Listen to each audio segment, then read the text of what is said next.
Shalom peuple de Dieu, nous vous saluons encore de partout où vous allez suivre cette vidéo parce que je sais que chacun de nous va le suivre à son temps et que Dieu vous bénisse encore abondamment. Que Dieu vous bénisse d'être en contact et de s'abonner pour suivre quelques exhortations et beaucoup des activités que nous sommes en train de passer sur cette chaîne pour que vous et nous puissions à la fin de temps hériter du royaume. Que Dieu vous bénisse encore.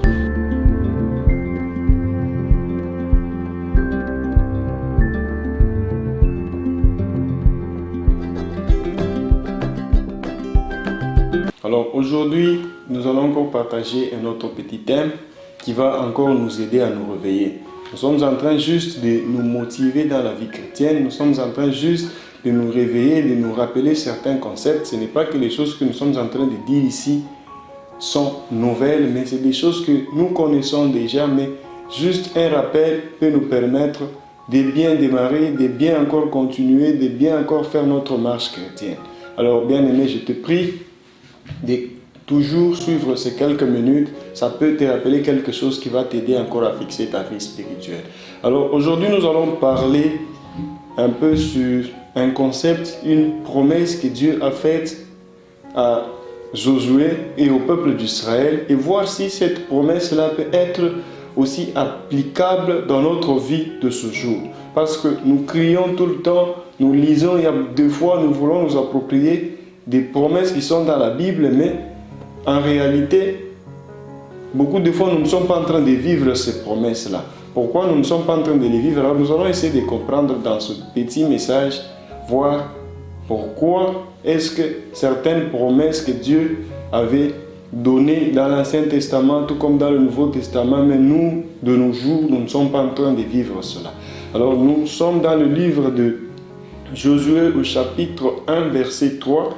La Bible nous dit « Tout lieu que foulera la plante de votre pied, je vous le donne en possession comme je l'ai dit à Moïse. » Amen, bien-aimé.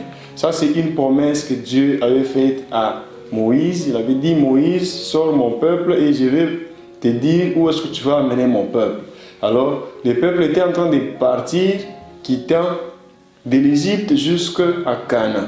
Alors, pendant ce parcours-là, Moïse a fait sa part et voilà qu'il est arrivé maintenant à un temps où Moïse était mort. Il fallait maintenant que Josué continue la course. Alors Dieu ici est en train de parler à Josué que d'ici là vous allez traverser et là où vous allez piétiner, je vais vous donner cet endroit-là en possession. Alors bien aimé, la première question que je me pose c'est dans ce texte ici, ça commence avec tout. On dit tout lieu où foulera la plante de votre pied, je vous le donne en possession. Mais bien aimé, demandez-vous pourquoi Dieu n'a pas permis, pendant que le peuple d'Israël était en train de piétiner la terre de l'Égypte, que Dieu leur donne en possession, comme il est en train de le dire, tout lieu où foulera la plante de vos pieds. Ils sont passés même dans les grands déserts, là-bas, dans beaucoup de déserts, mais Dieu ne leur a pas donné ces terres-là en possession. Alors c'est ça la question qui va essayer de nous accompagner tout au long de cette petite exhortation, afin que toi et moi nous puissions comprendre et essayer de nous approprier, pourquoi pas, cette promesse ici. Bien aimé, je sais que dans ta vie, il y a des promesses que Dieu t'a faites. Je sais que dans ta vie, il y a des prophéties qu'on t'a données et des prophéties que toi-même tu as authentifiées, que toi-même tu as vérifiées. Tu sens que ça c'est Dieu qui t'a parlé, c'est Dieu qui t'a promis de faire ces choses-là dans ta vie.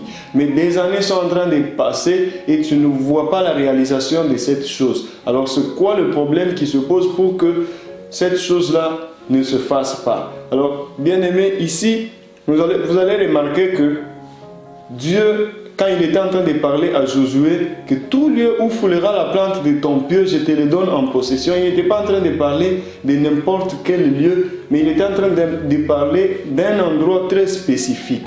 Alors c'est pourquoi dans ta vie, la première des choses que je veux te rappeler, juste, c'est si Dieu t'a parlé, c'est bien. Tu as vérifié l'information, tu sens que c'est authentique, ça vient de Dieu. Mais pourquoi ça ne se réalise pas? Et la question que moi je vais te poser, je vais nous poser nous tous, c'est est-ce que tu te retrouves à l'endroit où Dieu t'a promis d'être afin que tu puisses avoir l'accomplissement de ce miracle ou l'accomplissement de la prophétie que Dieu a donnée. Parce que vous allez remarquer que, bien aimé, Dieu, quand il libère une parole, quand il donne une prophétie, ça a toujours un endroit d'accomplissement. C'est que ce n'est pas toute prophétie qui s'accomplit partout. C'est pourquoi la prophétie ne pouvait pas être applicable en Égypte, tout comme dans le désert. Mais elle devait être applicable seulement à Canaan. C'est pourquoi s'ils arrivent à Canaan, ils vont posséder toutes ces terres-là qui sont à Canaan. Mais en dehors de cet endroit-là que Dieu a promis, la prophétie-là n'avait pas d'action, la prophétie-là n'avait pas de raison d'être. Et pourquoi, bien aimé, la première des choses que toi, tu dois te poser aujourd'hui comme question, est-ce que tu te retrouves dans l'endroit où Dieu t'a appelé pour que la prophétie ou la promesse qu'il avait faite puisse s'accomplir? Parce que chaque parole, chaque prophétie a un lieu d'accomplissement. Alors bien aimé, si on te donne une prophétie, si quelqu'un vient te donner un message de la part de Dieu, c'est bien, il faut recevoir cela. Alors n'arrête pas de prier si tu es en train de prier pour ça, n'arrête pas de prier, dis merci à Dieu pour la prophétie et continue à prier, mais cette fois-là en demandant à Dieu où est-ce que cette prophétie-là aura lieu, où est-ce que cette prophétie-là va s'accomplir, afin que tu sois prêt et tu te retrouves à l'endroit. Parce que chaque prophétie ou chaque message de Dieu, elle se rapporte à un endroit donné. Elle se rapporte à un milieu bien déterminé. Vous allez remarquer que quand nous lisons dans le livre des Actes des Apôtres au chapitre 1 verset 4, Jésus est en train de parler aux apôtres, il leur dit: ne vous éloignez pas de Jérusalem. Pourquoi? Parce que c'était le milieu de la promesse. Dieu avait donné une promesse, mais cette promesse-là avait aussi son accomplissement dans un milieu. C'est que ce n'était pas partout. Il ne pouvait pas se retrouver partout et recevoir le Saint-Esprit. Il devait être à Jérusalem selon la prophétie. Alors, bien aimé, la question aujourd'hui, est-ce que tu te retrouves à l'endroit, au lieu de ta promesse? Est-ce que tu te retrouves à l'endroit où Dieu t'attend pour qu'il puisse en faire accomplir ce qu'il t'avait promis? Vous allez voir avec le père Abraham. Dieu commence par dire dans le livre de Genèse au chapitre 12, verset 1, si vous lisez, il demande à Abraham de quitter sa patrie. Il demande à Abraham de sortir et il lui dit quand il va sortir, il fera de sa nation, il va bénir la nation, il va bénir Abraham et à partir d'Abraham, il va bénir beaucoup de gens. Mais la première des choses qu'Abraham devait faire, il devait sortir parce que la bénédiction que Dieu lui était en train de lui promettre avait un lieu de promesse, un lieu d'accomplissement. Permettez que je dise ça. Ça avait un lieu d'accomplissement. Alors bien aimé, je suis en train de te rappeler aussi, comme le père Abraham, comme le peuple d'Israël, ta promesse que Dieu a faite, elle a un lieu d'accomplissement. Alors la question que toi tu dois te poser, est-ce que tu te retrouves dans le lieu d'accomplissement de ta promesse? Est-ce que tu te retrouves dans le lieu d'accomplissement de la prophétie qu'on t'a faite? Alors tu peux traiter aujourd'hui des prophètes des faux parce que ça fait 10 ans, ça fait 15 ans que la prophétie qu'on t'avait donnée, elle ne s'accomplit pas. Peut-être que c'est toi qui ne se retrouve pas sur le bon endroit. Parce que tout le monde n'est pas permis de se retrouver partout. Alors chacun a un lieu dans lequel Dieu l'appelle pour que Dieu fasse de grandes choses avec lui. Et pourquoi, bien aimé, il faudrait que tu revoies dans ta vie chrétienne. Je sais que tu es déjà chrétien. Je ne suis pas venu te prêcher pour que tu reçoives encore Christ aujourd'hui. Tu l'as déjà reçu. C'est pourquoi tu as la chance de recevoir même des promesses venant de lui. Mais la seule chose, c'est que tu as besoin de voir l'explosion dans ta vie. Tu as besoin de voir l'explosion de ton ministère, voulais-je dire. Tu as besoin de voir l'épanouissement de ton ministère. Pourquoi pas de ton business. Pourquoi pas le mariage. Il y a beaucoup de promesses qu'on t'a faites, mais qui ne s'accomplissent pas. Alors la question, est-ce que tu te retrouves sur l'endroit de l'accomplissement? Est-ce que tu te retrouves sur le lieu de l'accomplissement? C'est pourquoi il dit dans Actes des Apôtres 1, où nous avons lu au verset 4, il dit: ne vous éloignez pas de Jérusalem. C'est que cet accomplissement-là, ce miracle-là, la descente du Saint-Esprit ne devait se faire qu'à Jérusalem. Et il devait être là-bas à Jérusalem. S'ils se sont entêtés et ils sont partis ailleurs, ils n'allaient pas recevoir le Saint-Esprit, on allait voir autre chose. Alors, bien aimés, ils ont respecté ça. Ils étaient ce jour-là tous ensemble à la chambre haute à Jérusalem. C'est pourquoi le Saint-Esprit était descendu. Alors bien aimé, toi aussi, tu as besoin de voir la main de Dieu. Si ça traîne, c'est bien que tu te poses des questions. Si ça traîne, c'est bien que tu t'inquiètes. Mais bien aimé, aujourd'hui, tourne un peu ton inquiétude sur les lieux de l'accomplissement. Est-ce que toi, tu es sur les lieux de l'accomplissement? Si tu ne les connais pas, il n'y a pas de problème. Tu as ton Dieu pour cela. Alors, entre encore en prière. Prie encore ce Dieu-là, demande-lui encore c'est où les lieux de l'accomplissement de la promesse que tu m'as faite. C'est où les lieux de l'accomplissement du ministère que tu m'as promis. C'est où les lieux de l'accomplissement du mariage que tu m'as dit. C'est où les lieux de l'accomplissement de tout ce que tu m'as dit que j'aurai. Alors bien aimés, nous sommes en train d'attendre, nous tous nous sommes dans l'attente, mais la seule chose qui se pose, c'est que on attend pendant beaucoup de temps. Il n'y a rien qui se passe. Alors bien aimés, essayons de revoir cela. Essayons de voir est-ce que sommes-nous en train de nous retrouver sur les lieux de l'accomplissement. Alors nous sommes en train de continuer, bien aimés, comme on l'a dit au début, qu'il a promis à Josué qu'il va lui donner tous les lieux où il foulera le pied. C'est pourquoi, bien aimés, aujourd'hui nous sommes en train d'aller par moments avec cette promesse-là partout. Tu te retrouves en Amérique, tu commences à prier, tu dis, j'aimerais posséder l'Amérique. Tu te retrouves en France, tu pries, parce que j'ai foulé mes pieds ici. La Bible dit, Dieu va me donner ça en possession. Bien aimé, c'est bien, c'est une bonne prière, mais est-ce que l'Amérique ou la France ou un autre pays, est-ce que c'est ça les lieux de l'accomplissement pour toi? Est-ce que c'est ça les lieux dont toi tu dois posséder? Parce que si ça ne se retrouve pas dans le calendrier de Dieu, si ça ne se retrouve pas dans le programme de Dieu, bien aimé, tu vas aller là-bas, mais toi tu ne vas pas exceller. Tu vas te retrouver là-bas, mais toi tu ne vas pas faire de grandes choses. Pourquoi? Parce que ça, ce n'est pas ton lieu d'accomplissement. Et pourquoi? Après avoir reçu le miracle, il faudrait poser la question à ton Dieu, c'est où les lieux de l'accomplissement de ce miracle? Où est-ce que je dois me retrouver pour que ça s'accomplisse? Où est-ce que je dois être pour que ça puisse se manifester, ça puisse se faire selon que tu l'as dit? Alors, il faut encore entrer en prière. Demande à ton Dieu, demande-lui où est-ce qu'il te veut. Parce que ici, bien aimé, la Bible ne s'est pas tue. Dieu a continué par préciser au fait le tout qu'il était en train d'employer ici. Tous les lieux où foulera la plante de vos pieds, je vous le donne en possession. Ou alors, si vous allez dans toujours le même livre de Josué, chapitre 1, au verset 4, la Bible nous dit: vous aurez pour territoire depuis le désert et le Liban jusqu'au grand fleuve, le fleuve de l'Euphrate, tout le pays des Héthiens et jusqu'à la grande mer vers le soleil couchant. Voilà, bien aimé, c'est que le tout lieu dont Dieu était en train de parler, qu'on vient d'énumérer ici, c'est que ce n'était pas partout. C'est pourquoi en Égypte, cette promesse-là ne s'est pas accomplie. C'est pourquoi dans leur parcours, ça ne s'est pas accompli jusqu'à ce que ce soit seulement dans ces lieux-là. Alors le tout, il n'était pas, le tout là, ne voulait pas dire c'est toute la terre du monde, mais le tout ici voulait dire seulement ce territoire-là qu'on vient de nous énumérer dans le verset 4 ici. C'est que voilà aussi pour toi, je sais qu'il y a un endroit où quand toi tu te retrouves dedans, c'est là que Dieu t'attend. Il y a un endroit où quand tu te retrouves dedans, c'est là que Dieu te veut. Bien aimé, ça peut être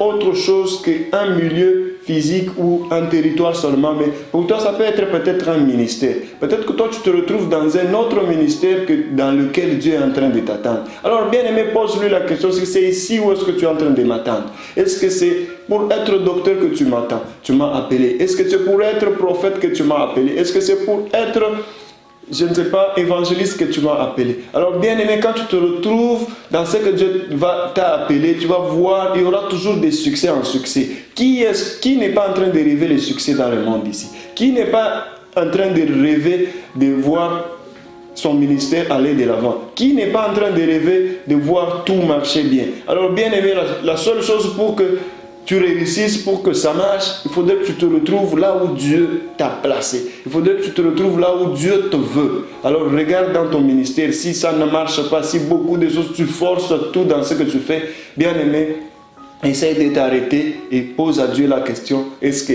dans ce ministère, c'est là où tu m'as appelé à être? Essaye de te poser la question dans le lieu où tu te retrouves, tu essayes ce travail, ça ne marche pas, tu essayes ceci, ça ne marche pas, pendant que les gens et tu es en train de dire, si tu vas dans ce pays-là, tout marche bien, là-bas il y a le miel qui coule, mais quand toi tu y arrives, tu souffres toujours. Alors bien aimé, arrête-toi d'abord un moment. Pose à Dieu la question, est-ce que c'est dans ces pays où tu m'as appelé à être? Est-ce que c'est ça le lieu de l'accomplissement de toutes les promesses que tu m'as faites? Est-ce que c'est dans ce ministère où tu m'as appelé? Est-ce que c'est dans ce business où tu m'as appelé à œuvrer? Est-ce que c'est dans ce genre de travail? Est-ce que c'est dans ces genres d'études où tu m'as appelé? Parce que c'est comme ça que vous pouvez faire beaucoup des années d'études et puis vous terminez, vous n'avez pas de travail et puis vous terminez, vous n'excellez pas dans ce domaine-là, peut-être que vous vous êtes retrouvé là-bas par influence. Alors au lieu que tu marches avec l'influence seulement des hommes, bien aimé, parle à ton Dieu, demande-lui si c'est vraiment là-bas où il t'a appelé à être. Si c'est vraiment l'endroit où il a prévu que toi tu sois. Parce que quand tu es là-bas avec Dieu, tu vas toujours faire l'excellence. Alors aujourd'hui, si tu ne fais pas l'excellence, aujourd'hui si tu ne vois pas l'excellence, bien-aimé, si tu n'es pas en préparation, si tu as déjà démarré et que tu sens que non, tu es déjà en train de partir, tu as déjà fini l'étape de la préparation, c'est que tu n'es pas au bon endroit, c'est pourquoi ça ne marche pas. Parce qu'après la préparation, directement, tu vas voir l'excellence qui commence à suivre ta vie. Alors si ce n'est pas le cas pour ta vie, arrête-toi un peu et pose la question à Dieu, est-ce que je me retrouve sur le bon endroit? Est-ce que je me retrouve sur le lieu de l'accomplissement? Alors c'est très important, bien-aimé, de connaître notre lieu d'accomplissement, de connaître les lieux d'accomplissement de ton miracle, de ta promesse, de ton mariage, de ton ministère, de ton business, de tes études, de tout ce que tu peux faire dans la vie. Quand tu le connais, je t'assure, bien-aimé, tu seras béni, tu ne vas pas pleurer comme tu es en train de pleurer. Alors si tu es en train de pleurer aujourd'hui, je vais te demander de ne pas pleurer parce que nous allons entrer en prière. Tu vas prier, bien-aimé, tu vas dire à ton Dieu, tu vas rappeler à ton Dieu, tu m'as promis ça. Ça fait déjà des années que je n'arrive pas à recevoir ça. Qu'est-ce qui se passe? Alors dis-moi d'abord, Père, c'est où le lieu de l'accomplissement? Peut-être que je me retrouve dans un endroit qui n'est pas le lieu de l'accomplissement de ma promesse. Alors Père, aide-moi à découvrir le lieu de l'accomplissement de ma promesse pour que je ne perde pas du temps ailleurs. Bien-aimé, c'est important dans ta vie que tu revoies ça. C'est très important parce que ça va t'aider à te relever. Ça va t'aider à marcher. Ça va t'aider à avancer. Alors bien-aimé, à part le lieu de l'accomplissement, il y a un autre point très important que nous pouvons voir, c'est quoi? C'est les temps. Les temps, bien-aimé. C'est un facteur très important. C'est un facteur très important dans le ministère, c'est un facteur très important dans la vie. Parce que imagine si tu es en train de passer ton temps ailleurs, bien-aimé, tu vas perdre beaucoup de temps et puis tu ne vas pas exceller. Tu vas perdre beaucoup de temps et puis tu ne vas pas faire de bonnes choses. Alors, bien-aimé, toute promesse de Dieu, au-delà d'avoir un lieu d'accomplissement, a aussi un temps déterminé. C'est que ça ne peut pas s'accomplir à chaque moment ou chaque année, mais ça, une année où quand tu arrives dans cette année-là, c'est à ce moment-là que Dieu a prévu que ça s'accomplisse. Alors bien aimé, au-delà de savoir le lieu, tu dois connaître aussi les temps si Dieu le permet. Si au moins Dieu ne te donne pas la raison, si Dieu ne veut pas te le donner, là ça l'engage, mais lui il va te prévoir avoir même des signes pour savoir que tu es près de ton temps. Il va permettre que tu saches même les signes avant-coureur, afin que tu saches que non, là, je suis en train de me rapprocher vers le temps de la promesse de Dieu. C'est pourquoi il faut connaître le temps. Car écoutez ce que Ecclésiaste chapitre 3, verset 1 nous dit. Il y a un temps pour tout, un temps pour toutes choses sous les cieux. Vous voyez? C'est qu'il y a un temps pour tout. Alors même la promesse de Dieu, elle a un temps pour s'accomplir. Elle a un temps déterminé que Dieu a prévu dans son programme pour que ça s'accomplisse. Alors toi, au lieu que tu passes des temps en train de pleurer, alors demande à Dieu de te rassurer sur les temps au-delà du lieu. Que tu saches les lieux, que tu saches les temps, ça va t'aider de gagner en temps et ça va te permettre de formuler peut-être autre formule de prière, peut-être de commencer à intercéder pour les gens. Parce que tu peux passer 10 ans en train seulement de pleurer sur la même promesse qui ne vient pas. C'est que bien aimé, regarde ces deux choses.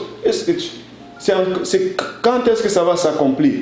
Et puis, où est-ce que ça va s'accomplir? Si tu te retrouves sur le lieu, alors tu ne connais pas les temps, demande à Dieu le temps. Alors si Dieu te dit le temps, c'est que tu seras déjà allé. Si tu sais par exemple que toi, Dieu t'a appelé à être à temps plein dans le ministère dans 10 ans par exemple.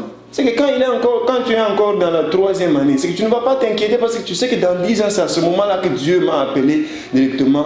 Dieu va me mettre à l'œuvre.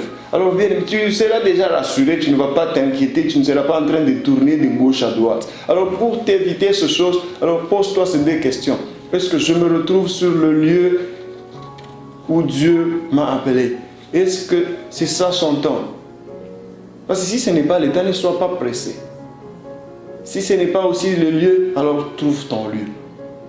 Alors bien aimé, ces 2 choses peuvent bien te situer. Ces 2 choses peuvent bien t'aider à te découvrir. Ces 2 choses peuvent bien t'aider. Écoute aussi ce que Ecclésiaste chapitre 3 verset 11 encore nous dit pour renchérir avec le temps. Il dit, il fait toutes choses bonnes en son temps, même il a mis dans leur cœur la pensée de l'éternité, bien que l'homme ne puisse pas saisir l'œuvre que Dieu fait du commencement jusqu'à la fin.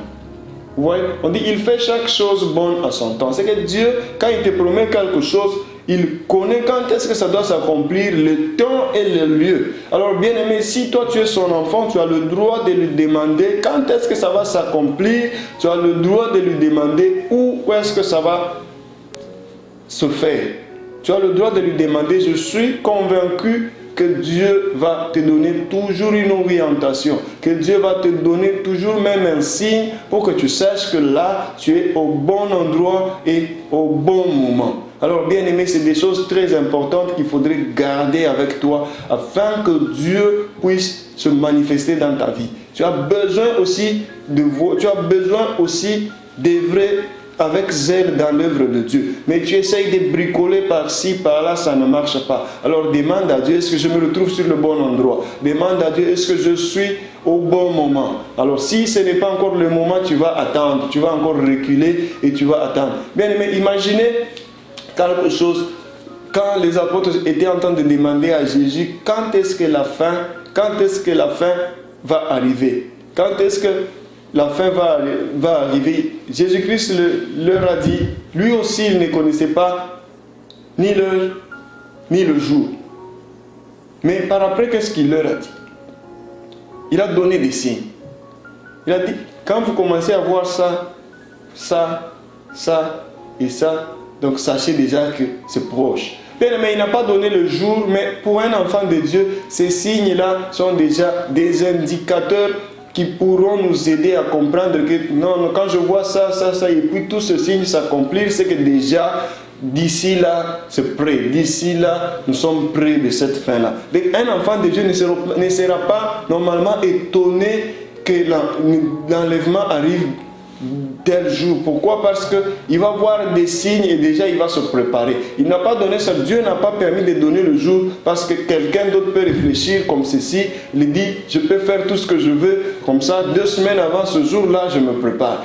Pourquoi il a dit pour qu'on soit prêt tout le jour? Alors il ne donne pas le jour fixe, mais il nous donne des signes qui vont nous permettre de comprendre que après tous ces signes, donc déjà c'est l'enlèvement qui va intervenir. Donc bien aimé, déjà nous en tant que chrétiens, nous avons déjà à l'idée au moins, pas le jour, mais les signes, tous les signes qui vont se faire avant cet événement-là. Donc on ne sera pas étonné que l'enlèvement se fasse. Les chrétiens ne seront pas étonnés parce qu'ils auront déjà vu les signes, ils seront déjà préparés. Alors bien aimé, pour clôturer ce message d'aujourd'hui, je veux seulement te rappeler les 2 choses que nous avons vues ici. C'est les lieux de l'accomplissement et les temps voulus ou les temps prévus par Dieu pour l'accomplissement de ta promesse. Alors je sais que tu as une promesse, Dieu t'a fait beaucoup de promesses, mais tu ne vois pas ces promesses-là s'accomplir. Bien aimé, ce n'est pas un problème. Retourne auprès de ton Père et demande-lui, est-ce que je suis sur le bon lieu? Est-ce que je me retrouve sur le lieu dans lequel tu as prévu pour que l'accomplissement se fasse? Et la deuxième question qu'il faudrait que tu poses à ton papa Dieu, dis-lui, est-ce que Père, c'est ça le moment? C'est quand le moment de l'accomplissement de cette promesse? Comme ça, toi, tu seras à l'aise. Alors bien aimé, quand tu vas écouter ce message, je te demande, entre dans ta chambre. ferme la porte comme il le dit. Alors prie ton Père qui est dans les cieux, et lui qui est dans les cieux va t'écouter et il va donner une réponse afin que tu ne sois pas inquiet, afin que tu ne sois pas découragé, afin que tu ne penses pas que Dieu a oublié ta promesse.